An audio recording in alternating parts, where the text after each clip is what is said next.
Ouais, non, j'arrive directement en France. Bon, ce qui est intéressant, c'est que, tu sais, quand tu navigues, c'est bon, hein, tu touches l'Europe. Donc, à un moment, on partait partout. En France, Italie, voilà. Donc, je connaissais vraiment l'Europe puisque je naviguais maintenant, je conduisais les bateaux et tout Hmm. ça. Mais j'avais une ambition claire. L'ambition était très, très claire dans ma tête. Je m'étais dit que moi, bon, je vais dire. En fait, tout à l'heure au départ, j'ai dit, j'avais 9 frères, Ouais. 9 frères et sœurs. Donc, je me dis, moi, le, il faut que je monte un peu plus haut, puisque j'avais eu dans la famille, j'ai eu quand même beaucoup plus de chance que les autres d'avoir accès à ce genre de. J'étais aussi le seul aussi, Hmm. je suis le seul Je aussi qui sais ce que suis. ça veut dire, ouais. Voilà. Et donc, je me dis que il faut que je monte vraiment très, très haut, très, très haut. Il faut que je cherche la grande excellence.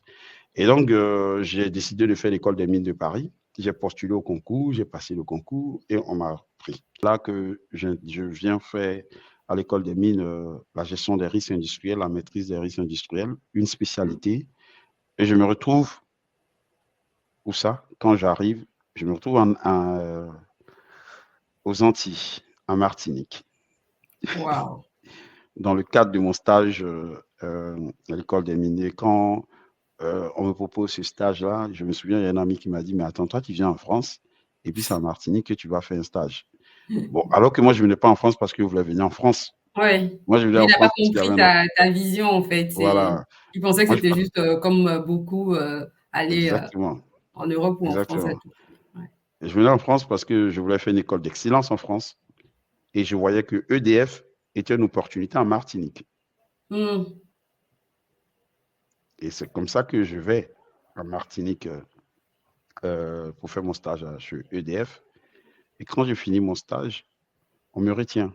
On me propose un contrat chez EDF. Et je reste chez EDF 1 an.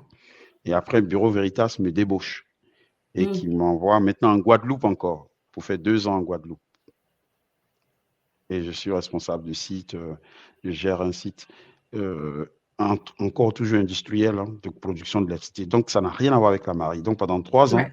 j'ai travaillé dans un domaine de production d'électricité qui n'a rien à voir avec la marine.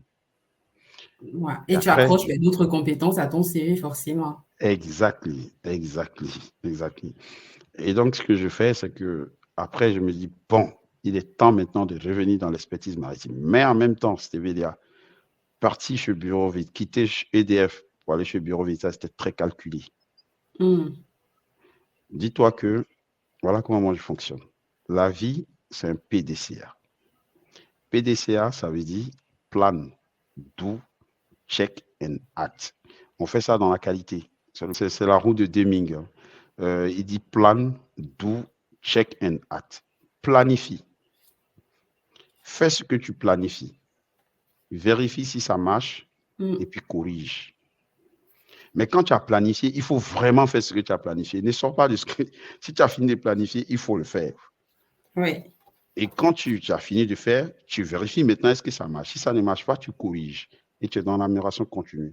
C'est comme ça les Hmm. entreprises marchent. C'est ça qu'on appelle la qualité. ISO 9001. C'est ça vraiment. Donc, on applique ça à la vie. Donc, quand je passe un pion, je sais pourquoi j'ai fait ça. Et donc, quand j'ai décidé de quitter EDF pour venir chez Bureau Veritas, je voulais partir dans l'expertise. Je savais qu'il devait partir finalement dans l'expertise navale. Hmm. Rappelle-toi, quand j'ai dit que Tu j'ai arrêté veux. la navigation, il fallait mieux que je sois dans l'expertise à terre, dans Ouais. la marine. Mais il fallait Donc, que je jamais, tu cherchais n'étais jamais éloigné, en fait, de tes objectifs. exactement. Et quand je pensais que c'était pertinent, même la maîtrise des risques, je savais qu'on pouvait l'appliquer à la marine. Et moi, par rapport aux autres experts, j'allais avoir un profil atypique, j'allais avoir un plus. Le fait d'avoir fait une école maritime, une école d'ingénieur généraliste, me donnait vraiment un champ d'action assez un peu, une certaine, c'est-à-dire un degré de liberté assez, voilà, assez puissant, quoi. Hmm. Voilà. Et donc, c'est comme ça que je dis à la personne qui me recrute sur Bureau Veritas, je lui dis, bon, ok, je peux accepter de venir sur Bureau Veritas, mais une condition. Après 3 ans, vous m'aidez à partir dans la partie marine et offshore du Bureau Veritas. Il me dit, bon, oui, mais si vous avez le profil, donc moi, c'est pas un problème pour moi, on pourra vous aider. Maintenant, après 2 ans, j'ai demandé et ils m'ont fait finir. C'est comme ça que je reviens à Paris maintenant, au siège de Bureau Veritas, avec cette opportunité de expert naval design, évaluation du design des systèmes de production et responsable de la situation des équipements de navigation et des systèmes de navigation. Et tu es toujours à ce poste à ce jour, quoi. Non. Quand je suis arrivé, effectivement, quand je suis arrivé chez Bureau Veritas en 2020, et maintenant, j'ai fait 4 ans sur ce poste. Et maintenant, depuis avril 2024, ça fait maintenant 3 mois, c'est ça, c'est 3 mois, je suis responsable d'opération adjoint marine pour la région Inde, Moyen-Orient et l'Afrique. Donc, ça, c'est une vraie grosse promotion. Vraiment. Ben, ça s'applaudit. Ouais, merci. Merci. Merci beaucoup. Voilà. Donc, en fait, c'est vraiment ça le parcours professionnel en lien avec les objectifs bien définis, tout ça. Est-ce que là où tu es, c'est déjà, je pense, tu es déjà à un poste assez élevé. C'est élevé. Est-ce qu'il y a d'autres niveaux à cocher, d'autres cases encore est-ce que tu as d'autres ambitions là? Non, ça c'est une question extrêmement pertinente parce que je t'avoue que ça allait très vite ce poste-là. Mais j'ai oublié une partie. Hein. J'ai eu ce poste parce que j'ai aussi défini une stratégie en entreprise pour avoir ce poste-là. Et quand j'ai regardé en entreprise, j'ai observé tout. Je regardais, je me suis dit, bon, OK, il est temps que je parte sur les postes de haut niveau. Et donc, je me pose toujours des questions. Toujours. Si je dois aller sur un poste de haut niveau, qu'est-ce qui fait que on me choisira et on ne choisira pas une autre personne? Et quels sont les éléments, quelles sont les compétences que je dois avoir pour faire ça? Et donc, je me suis rendu compte que, bon, on a les compétences, on a certaines choses, mais qu'est-ce qui peut aller me distinguer? Je ne me suis jamais trompé. Après la formation technique, je voulais faire un MBA. Et donc, ce que j'ai fait, je me suis dit, avant mes 40 ans, comme je t'ai dit, tout était planifié. Avant mes 40 ans, il faut que j'aie mon MBA. Et donc, quand je me suis retrouvé à 39 ans, ça m'a mis la pression. Et donc, du coup, je me suis inscrit dans un MBA, alors que j'étais toujours président d'élite, hein, alors qu'il y avait tout ça. Hein. Et donc, j'ai fait mon MBA, mais encore de l'excellence, toujours, dans la plus grande école maritime au monde, l'Université mondiale maritime à Malmö. Et j'ai eu le MBA. Et quand j'ai fini le MBA, c'est là j'ai présenté, j'ai dit au RH que bon, voilà, maintenant j'ai un MBA. Donc j'avais tous les éléments pour pouvoir faire ce genre de poste-là. Et c'est pour ça qu'on m'a donné ce poste. D'accord. Voilà. Oui, vas-y. Et puis aussi, vraiment avec aussi une attitude aussi au boulot. Hein. Ça, c'est très, très important, l'attitude qu'on doit avoir au boulot pour créer aussi cette crédibilité avec son chef et tous les autres. Oui, parce qu'il ne suffit pas d'être voilà. compétent, il faut aussi travailler sur sa personnalité. Exactement, exactement. Et donc, voilà, c'est comme ça que j'ai eu le poste-là. Donc, l'ambition aujourd'hui, effectivement, moi, j'avais toujours voulu avoir un poste qui a vraiment de l'impact. En fait, moi, je veux avoir de l'impact dans ce que je fais au quotidien. Donc, je pensais beaucoup au poste de directeur régionaux, directeur pays, bon, un peu plus en Afrique, ou bien même un peu, voilà, aujourd'hui, je suis à un niveau où vraiment c'est un peu, c'est parti un peu plus vite, plus puissant que ça. Et donc, l'ambition aujourd'hui, c'est des postes de directeur général. Hein. C'est ça que je suis en train de viser, mais il faut que je me forme, il faut que je regarde. Là, j'apprends les choses. C'est vraiment les postes de CEO, quoi. C'est Ouais. que je cherche, quoi. Et donc, parce qu'on reste quand même sur le fait que tu es africain. Est-ce que cette filière, est-ce qu'on retrouve beaucoup d'Africains dans cette filière, justement? Parce que tout à l'heure, quand tu as répondu par hasard comme ça à la bourse, tu avais été le seul dossier. Oui, exactement. Donc, ça remonte à 2010 à peu près. Est-ce Exactement. que depuis, tu as constaté qu'il y avait plus de profils ou plus de candidats ou d'étudiants ou, qui s'intéressent à cette filière ou à cette formation? Merci Stevie. C'est une question extrêmement pertinente. Mon mot fétiche. Voilà. Et voilà. Et effectivement, dans le domaine maritime en général, la Côte d'Ivoire est une école maritime. Bon, pas la Côte d'Ivoire.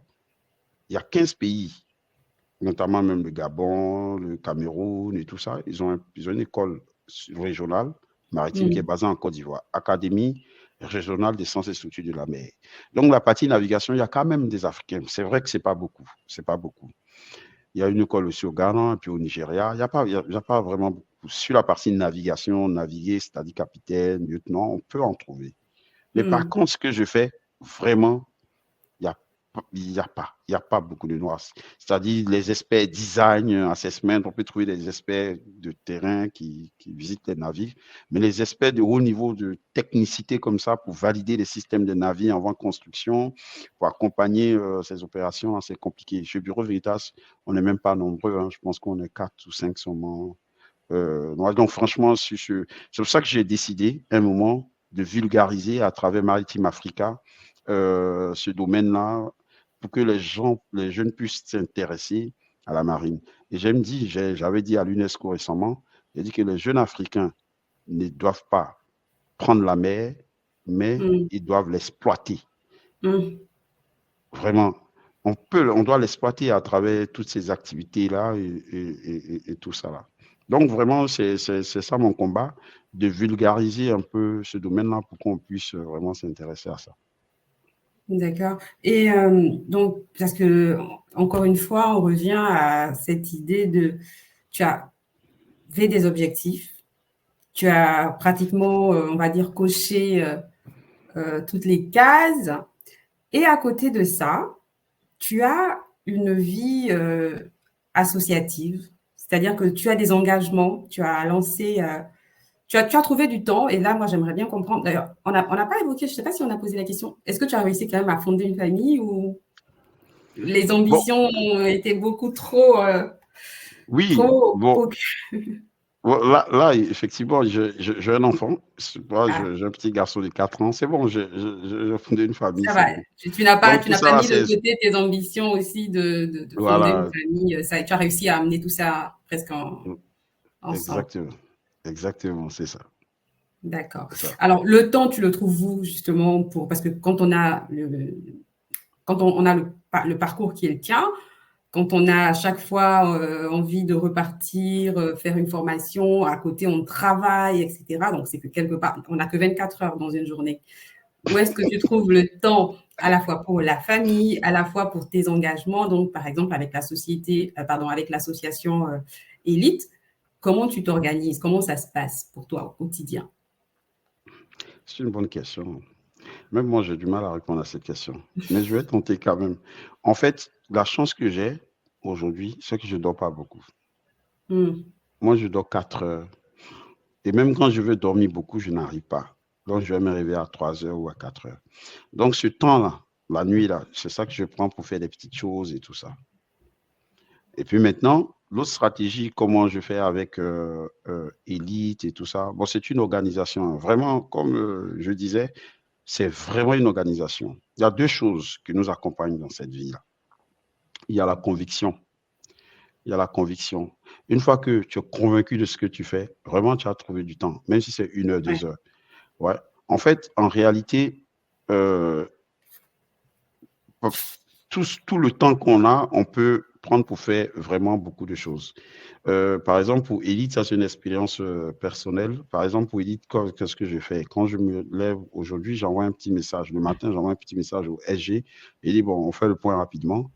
Ça. Et donc, quand on fait les points, à chaque fois que je conduis, les 1 heure que je prends pour conduire, sans ce moment, j'appelle. Donc, je ne perds jamais le temps. J'appelle, je dis, bon, OK, je dois discuter avec telle personne sur tel sujet, j'appelle. Quand j'ai fini le boulot, à 18 heures, un rendez-vous, je m'en vais, je fais d'abord mes petits rendez-vous et après je rentre. Mais évidemment, on doit être avec une personne qui comprend la situation, sinon ça sera compliqué. Sinon, Ouais. c'est impossible. Ça aussi, il faut se dire la vérité. Maintenant, le soir, quand on rentre, même si je rentre, je fais ce que je dois faire, mais c'est la nuit. Par exemple, le MBA, je pense que c'est la nuit, hein.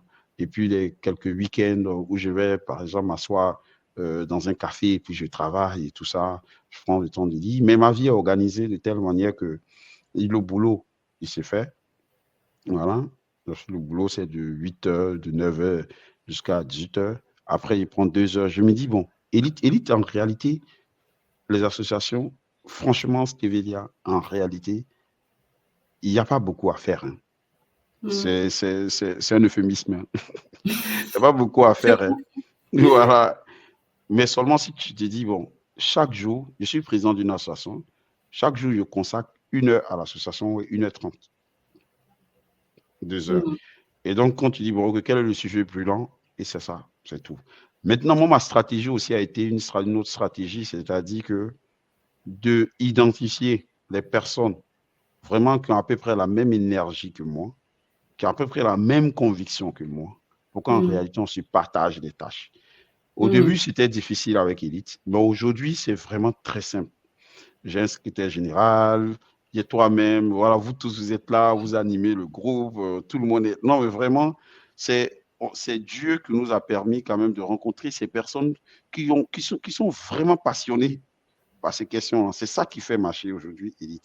Donc, ce qui fait que moi, aujourd'hui, c'est comme un chef d'orchestre, en fait, c'est tout. Je suis là, Mm. j'essaie d'arranger le puzzle et puis c'est tout. Et puis, on avance, chacun fait un peu sa chose. C'est pour ça que ça va. Aujourd'hui, avec la nouvelle organisation, un comité d'organisation, un comité de pilotage, plutôt un conseil d'administration, et partager les pouvoirs avec les présidents du club, ça me décharge. Ça te décharge, oui.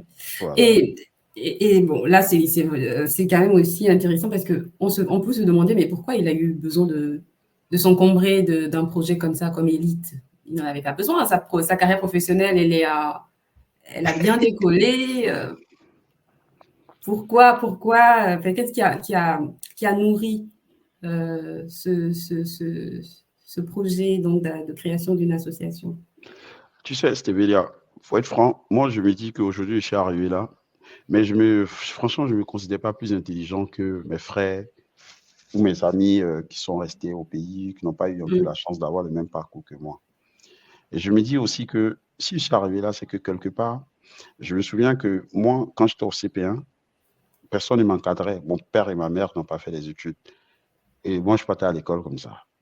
Et avec la grâce de Dieu, je n'étudiais même pas. Mais Mm. je passais, j'arrivais. Et quand j'arrive au CM2, j'ai un grand frère, un cousin il vient à Abidjan parce qu'il a eu le bac. Et il n'y a pas d'université à l'intérieur du pays. Et lui, Mm. il me découvre. Et il regarde, il me dit, mais c'est pas non. Il me dit, mais toi, tu n'étudies pas? Il dit, non. Et puis, il m'encadre. Dès qu'il commence à m'encadrer, tape premier, CM2. Tu excelles, quoi. Ouais, un coup, je suis premier. Mais en fait, de l'autre côté, j'ai avancé simplement, mais parce que, en fait, j'avais les moyennes, mais je n'étudiais même pas. En fait, mon cours, c'était l'école, et puis après, je rentre à la maison. Mais j'ai avancé. Donc, dès Mm. qu'il a commencé à m'encadrer, premier en même temps. Et donc, quand je suis. Et à un moment, j'ai faim, j'ai dit, mais attends, si lui ne m'avait pas encadré, peut-être que si ça trouve, j'allais arriver en sixième, cinquième, comme ça, peut-être que. Et puis à un moment, j'allais arrêter les études. Je ne sais pas Mm. si tu vois, peut-être n'allais pas partir au classique. Mais il m'a encadré seulement pendant 2 ans, c'est-à-dire au CM2, en sixième. Et moi, j'ai eu le goût de la méthode de travail et de la bosse. Et c'est comme ça que j'ai continué à travailler. Et puis, j'ai toujours été premier jusqu'à ce que je suis arrivé dans le lycée d'excellence. En me Mm. basant sur ça, je me suis dit que moi, j'ai eu cette chance. Qu'est-ce que moi, je dois faire pour les gens qui ont vraiment ce potentiel-là, mais qui n'ont pas l'information? Qu'est-ce qu'on Ouais. doit faire? Ça, c'est un. Donc, ça vient de mes origines sociaux, tu vois. Ouais, sociale, c'est ça, c'est origine sociale ou Origine sociale, oui. une origine sociale. Ouais, une origine sociale. Et donc, ça, je me suis dit, mais qu'est-ce que. Ça, c'est sur cette base-là. Maintenant, deuxième chose, ça, c'est ce que nous tous on voit. On voit que notre Afrique, dans sa globalité, a du mal à démarrer son développement. Mais qui va faire ce développement? Mais en réalité, c'est nous, en fait. Tu vois, si on réfléchit de manière systémique et on touche un peu toutes ces personnes-là, c'est nous qui avons eu la chance d'avoir ces formations-là, de lancer cette inertie-là. Et donc, pour moi, pour qu'on puisse se développer en Afrique, il faut que chaque jeune Africain ou chaque Africain fasse sa part, mais soit engagé. C'est un sacrifice et après, le reste, nos enfants vont profiter. Et c'est comme ça que vient l'idée de création d'élite. Parce que je ne peux pas avancer et puis en laissant les autres et puis en disant que, bon, franchement, je m'en fous. En fait, c'est ce que je disais aussi à quelqu'un. Il dit, en fait, c'est comme si c'est non-assistance à une personne en danger. Parce que si je fais une analogie, pourquoi on dit que le médecin, quand il voit un malade en détresse, quand il ne lui apporte pas assistance, on dit que le médecin a une situation de non-assistance à une personne en danger. Parce que le médecin a reçu la formation nécessaire pour apporter assistance à cette personne. Il trahit son serment d'Hippocrate, oui. Exactement. Nous, en fait, en réalité, on n'a pas signé les serments, mais on a cette condition morale-là qui fait que aujourd'hui, on se sent capable de faire les choses, mais on regarde et puis on dit, on s'en fout, alors qu'on a reçu la formation. Voilà. Et justement, par rapport à l'engagement élite, la question aussi peut être de se dire, bah, il y a quand même pas mal d'associations dans la diaspora. Pourquoi tu n'as pas intégré une de ces associations et pourquoi il a fallu que tu crées Élite? Pourquoi il fallait? Quelle est la particularité d'Élite par rapport aux autres associations? Excellent, excellent. Excellent. Quand j'ai regardé les associations de la diaspora, il n'y avait aucune association qui était engagée sur la question de l'industrialisation. Je n'avais pas vu une association où, peut-être que je me trompais, mais je n'avais pas vu une association qui regroupait, qui regardait de manière systémique la question de l'industrialisation en Afrique. De manière systémique, ça veut dire quoi? Qui prend en compte les littéraires comme toi. Je ne sais pas si tu vois un peu. Voilà, c'est ça Edgar Morin disait. Edgar Morin disait que il parlait de la complexité.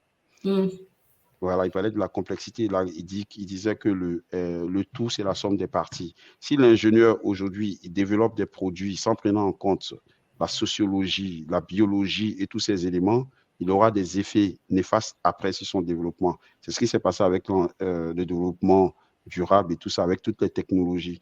Il dit, en fait, si les ingénieurs réfléchissaient de manière systémique, je pensais qu'ils allaient trouver des solutions. Donc, en fait, pour moi, il fallait regrouper toutes ces personnes-là qui ont des compétences diversifiées, disparates, pour structurer, pour vous donner une vision du développement de l'Afrique, mais une vision d'excellence en se basant sur l'éducation d'une part, en se basant sur l'affirmation de notre identité d'autre part, et dans la dernière partie, c'est la question cruciale pour nous, de transformer nos produits sur place, c'est ça, l'industrialisation. Donc, en fait, voici la vision dont je ne trouvais pas ça. Et puis aussi, créer une certaine communauté qui crée ce qu'on appelle un esprit vraiment de corps, une certaine appartenance, de vraiment s'aimer réellement, s'aider à monter, à grandir et à avoir de l'empathie pour chacun. Donc, voilà. C'est un beau projet et c'est un très beau projet. Tu es quelqu'un qui est très rigoureux dans ce que tu fais, mais est-ce que cette rigueur, quelque part, même si c'est vrai que tu as commencé depuis la Côte d'Ivoire, avant même de découvrir le racisme, mais est-ce qu'on peut dire quand même qu'aujourd'hui, tu as aussi cette pression dans certains, comment on va dire, dans certains Africains qui atteignent un niveau assez élevé parle, c'est-à-dire la question donc du poids, cette exigence de toujours bien faire, tu vois, parce que tu te dis il faut nécessairement que je fasse toujours mieux. Est-ce que, en dépit du fait qu'à la base tu avais des ambitions, que tu voulais aller le plus loin possible parce que tu voulais être un exemple, tu voulais tracer quelque part là-bas aussi pour ta famille d'abord, mais est-ce que le fait d'avoir évolué dans un environnement où tu étais parfois en situation de minorité, il faut le dire, hein, que ce soit même en Algérie ou en France, donc est-ce que voilà, c'est le cadre dans lequel tu as évolué, est-ce que ça n'a pas aussi influencé finalement ton envie de pousser encore plus loin tes limites? Oui, oui, non, je suis tout à fait d'accord avec toi, ton analyse très correcte. Effectivement, c'est ça. Je pense que du background social, du parcours de la navigation qui fait de moi un homme, vraiment, Mm. j'apprends à prendre des décisions, j'apprends à donner des ordres, j'apprends à être rigoureux, j'apprends à être discipliné parce que dans la marine, tu laves le navire. Hein, quand tu commences en tant qu'élève officier. Mm. Tu apprends à être commandé. Hein. C'est-à-dire, on te dit, OK, tu fais les choses. Et voilà. Et donc, tous ces éléments-là, toute cette mayonnaise-là m'a permis quand même de définir cette personnalité-là, aujourd'hui, qui résiste vraiment à ce genre de choses-là. Ça, naturellement, effectivement, j'ai l'envie de toujours bien faire moi-même. Mais effectivement, ça s'impose aussi, ça se demande, tu sens la demande aussi, et qui une certaine particularité pour toi-même en tant que, voilà, je ne sais pas si tu comprends ce que je veux dire, voilà, et tu dois aller un peu plus au Tu bout te des sens filles, investi d'une mission de bien représenter la de communauté, si bien j'ai pas compris ça. représenter, effectivement, et puis, d'autant plus que ça, je pense que ce poste-là, ce niveau de poste-là, parce que je suis quand même le premier sur ça. Hein. Mm. Et donc, voilà, il faut vraiment représenter. En fait, même moi, je me donne cette mission naturelle. Hein. Même moi, je me donne cette mission naturelle parce que si je n'arrive pas, ils vont dire, ah ouais, vous avez vu. Ouais. Oh, Tu pourrais fermer des portes éventuellement à d'autres. voilà, exactement. Mm. Et voilà, c'est vraiment, et franchement, à ce niveau des postes-là, c'est très fort. Hein. C'est très, très fort. Et c'est encore plus, c'est très, très fort même, encore plus même que lorsqu'on on est en bas parce que c'est un combat, c'est vraiment un combat. Et donc, il Ouais. faut vraiment résister. C'est vraiment un combat. Hein. C'est des attaques. Hein. C'est des attaques. Mais il faut rester vraiment très calme. Il faut vraiment résister. Il faut se concentrer sur ce qu'on sait faire. Puis il faut avoir, mais il faut rester vraiment très calme. Il faut vraiment résister. Il faut se concentrer sur ce qu'on sait faire. Puis il faut avoir beaucoup de stratégies en tête, quoi. Et Mm. je pense que c'est pour ça que j'encourage vraiment tous les jeunes à intégrer le monde associatif. Hein.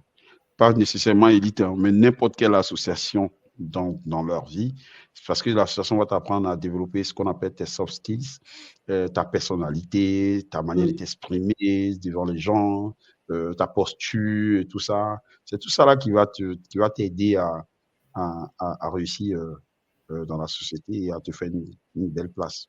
Parce que les maths physiques, les équations, quand tu croises quelqu'un dans la rue, tu ne lui dis pas euh, A au carré plus B au carré égale à C au carré. Hein. Non, là, c'est ta manière de t'exprimer, ta manière de t'exprimer, le syntaxe, ton positionnement, le regard. C'est ce qui va te donner de la considération devant les gens. Et puis après, on va pousser un peu plus loin. Ouais. Voilà, quoi. Donc, la vie associative pour toi, ça t'aide aussi en quelque sorte à mettre en pratique certaines qualités que tu vas ensuite exploiter dans, dans dans ta vie professionnelle et parfois inversement aussi. Hein, ta vie professionnelle Exactement. te donne des clés que tu exploites aussi pour le relationnel dans les associations. C'est Exactement. super.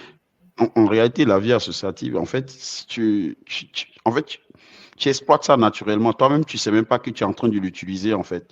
Parce que Mm. ça te fait une certaine confiance en toi. Tu sais parler aux gens. Tu viens, tu salues. En fait, tu sais créer de la discussion parce que tu rencontres aussi beaucoup de personnes. En fait, ça te change naturellement. Ouais. Voilà. Alors, Mohamed, quels sont, bon, c'est une question en général qu'on pose aux femmes parce qu'on estime que les hommes sont plutôt très sur d'eux, qui n'ont pas besoin. Mais quels sont les compliments que tu préfères, par exemple, entendre si tu rencontres, quand quelqu'un te rencontre pour la première fois? Ah, j'avais posé ces questions. Tu es forte, hein, Stéphania. Tu poses des questions. Bon, qu'est-ce que le compliment que j'aime entendre? En réalité, bizarrement, quand on me dit que je suis engagé, ça me plaît. Mm. Ouais, j'aime bien ça parce que j'ai l'impression qu'on me dit que je suis engagé. C'est comme si je me dis, ah ouais, c'est bon. Donc, je réussis à montrer que euh, l'Afrique est importante pour moi. Mes Mm. parents aussi sont importants pour moi. Les jeunes sont importants pour moi. Et ça, je l'ai réussi. En fait, moi, je pense que je suis plutôt content lorsque les autres sont contents. Je ne sais pas pourquoi, mais je pense que c'est comme ça et je suis. Quand je vois que les autres sont vraiment contents, je suis content. Et donc, quand le compliment orienté vers ces aspects-là, je me sens vraiment très heureux. Ben, en tout cas, c'est certain, tu es engagé. Tu es engagé, tu es investi dans ce que tu fais. Et moi, j'ajouterais même que tu es quelqu'un de très conciliant. Ce sont les caractéristiques, je pense, d'un leader. Est-ce que, alors on a parlé de tes ambitions professionnelles, mais est-ce que quelque part, tu aurais des ambitions, on va dire, autres? Aïe, aïe, aïe. Ça, c'est une question. Mais est-ce que non, en réalité, aujourd'hui, comme je disais, aujourd'hui, depuis la création de Elite, effectivement, j'ai eu beaucoup de compliments de ce genre, hein. Tu es un vrai Mm. leader. Il faut des gens comme toi. Imagine un gars comme toi à la tête d'un État. Je pense que ça peut apporter quelque chose. Imagine un gars. Mais en fait, comme je disais, les jeunes écoutaient ça très, très bien. Écoutez ça, cette phrase-là, ce que je vais vous dire. Restez concentrés sur vos ambitions. Restez vraiment concentrés sur vos ambitions. Comme j'ai dit, la vie, c'est un PDCA. Moi, Mm. j'ai dit que je voulais être directeur. Et j'ai dit que je vais impacter ma communauté. Pour le moment, je pense que dans le monde associatif, je suis fait les choses très bien grâce aux autres parce que je veux que les choses marchent. Mm. Et c'est un moyen, il y a plusieurs moyens, il y a le monde associatif et puis ça peut être le monde politique. Mais ça pourra venir naturellement, le jour ça viendra, ça viendra. Mais pour le moment, c'est pas, quand je me lève le matin, je ne dis pas je veux devenir telle chose. Mais Ça par fait pas contre, quand partie je de me lève, tes projets pour le moment, oui. voilà, pour le moment, mais si l'ambition vient, si l'opportunité vient, en fonction de ce que je fais dans le monde associatif, c'est quelque chose à analyser, à voir comment ma prise de décision pourra aider les autres. Mais si ça n'aide pas les autres, c'est Mm. pas pertinent. Non, je pense que je vais pas m'engager sur ça. Voilà, c'est vraiment ça. Avoir un poste qui crée de l'impact sur la société. Pour moi, c'est ça. Donc, ça peut être le monde politique, ça peut être un CEO qui est bien placé, qui crée une fondation et qui fait des grandes actions et tout ça. Voilà, c'est D'accord. vraiment Bon, ça. on retient pour l'instant que Mohamed n'a pas d'autres ambitions que celles sur d'autres projets, en tout cas que ceux sur lesquels il est en ce moment, donc associatif et professionnel. Quelle est la formule? Parce qu'on a quand même vu que tu as un cheminement très intéressant, qui a eu quand même pas mal d'obstacles sur ton trajet, mais tu n'as pas perdu de vue ton objectif. Quels sont les mots, quel est le mot, quelle est l'expression que tu utilises ou à laquelle tu penses pour te galvaniser? Euh, je dis toujours aux gens que l'homme est le reflet de ses pensées. Mm. James Allen. Ça, c'est vraiment mon expression. Donc, aujourd'hui, j'ai défini une mission. Je me suis dit, bon, je dois être temps. Donc, ça, c'est le reflet de mes pensées. Donc, quand tu penses positif, c'est un truc. Quand tu crois vraiment à quelque chose, franchement, ça arrive. Il aura les opportunités. Et ça, c'est l'une des phrases qui me permet de résister et à rester constant dans ce que je fais. Maintenant, après, la motivation vraiment vient d'où pour entretenir cette pensée. C'est ce que disait Vincent Joule. Vincent Joule disait que il faut toucher la motivation intrinsèque, c'est-à-dire que si tu touches l'importance de l'action de quelqu'un, c'est-à-dire pourquoi il fait cette action-là, Mm. automatiquement, c'est ça qui va le permettre de continuer à agir et à s'engager. Et moi, je pense que pour moi, c'est le fait de savoir que je suis en train de faire ça pour aboutir à un résultat, contribuer au changement de la vie des jeunes, de nos parents, améliorer leurs conditions de santé et tout ça. Et donc, c'est ça qui m'encourage et c'est ça qui est mon moteur à chaque fois. Voilà, donc c'est vraiment ça, quoi. C'est-à-dire aider les autres. Parce que moi, c'est ça qui m'inspire. Puisque je t'aide dedans, je vivais ça. Et donc, je me Mm. dis, mais je sais ce qu'ils vivent. Je sais pas si tu vois ce que je veux dire.